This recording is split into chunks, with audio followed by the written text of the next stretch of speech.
Africa has the potential to be a crucial part of the solution for the world. With our massive untapped renewable energy potential, the world's youngest and fastest growing workforce, and abundant natural assets, our continent has the fundamentals to be a major player in the three critical areas needed to avert the climate catastrophe.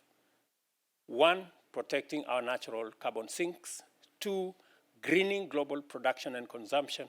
And 3, removing carbon from our air. We know that the world's industrialized nations and fast-growing emerging economies will not achieve net zero goals within the timelines scientists deem necessary. This opens up huge potential opportunity for Africa, not just in limiting its own emissions, but in helping accelerate reduction of emissions elsewhere. This will not only help the world decarbonize, but it will also enable Africa thrive and grow.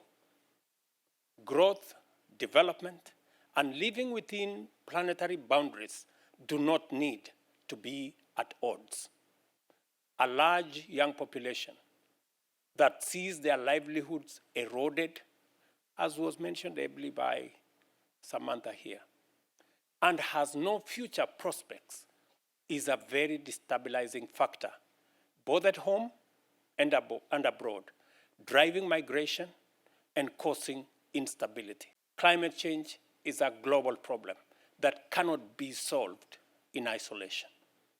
As pioneers of efficient market solutions, we all understand that compartmentalization leads to sub-optimization.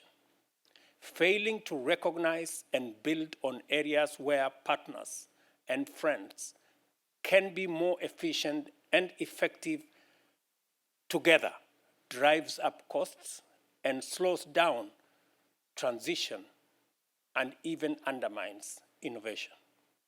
Our countries need transformational investment to build climate resilience, transform our economies, and respond to crisis.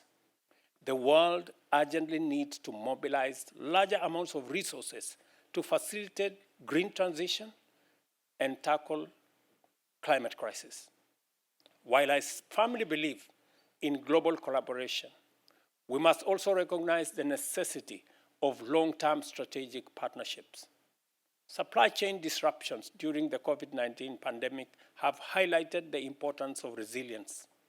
Growing global insecurity demands of us to recognize the power of meaningful collaboration and agency.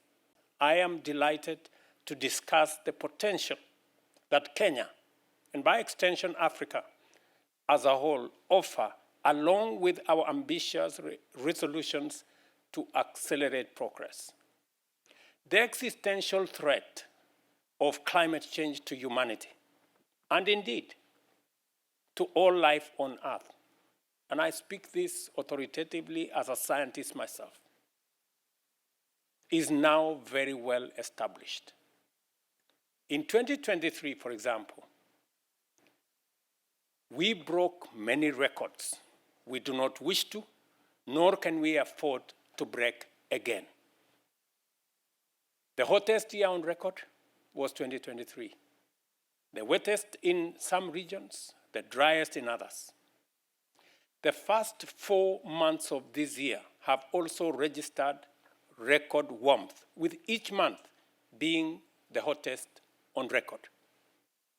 In Africa, climate change is central to our development challenges. Kenya, as you've heard from my sister Samantha, is currently experiencing one of the worst floods on record, following years of devastating drought. And as these events become increasingly uninsurable, they undermine people's livelihoods and, of course, financial security.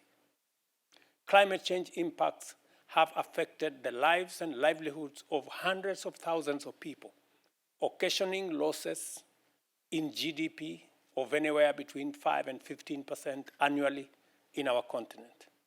The rising costs of adaptation are diverting funds from essential services like health, education, social services, potentially destabilizing our continent and the globe in general. Our electricity generation is 93% renewable from geothermal, hydro, wind, and solar. We aspire for our electricity generation to be renewable 100% by 2030, which is in just 6 short years.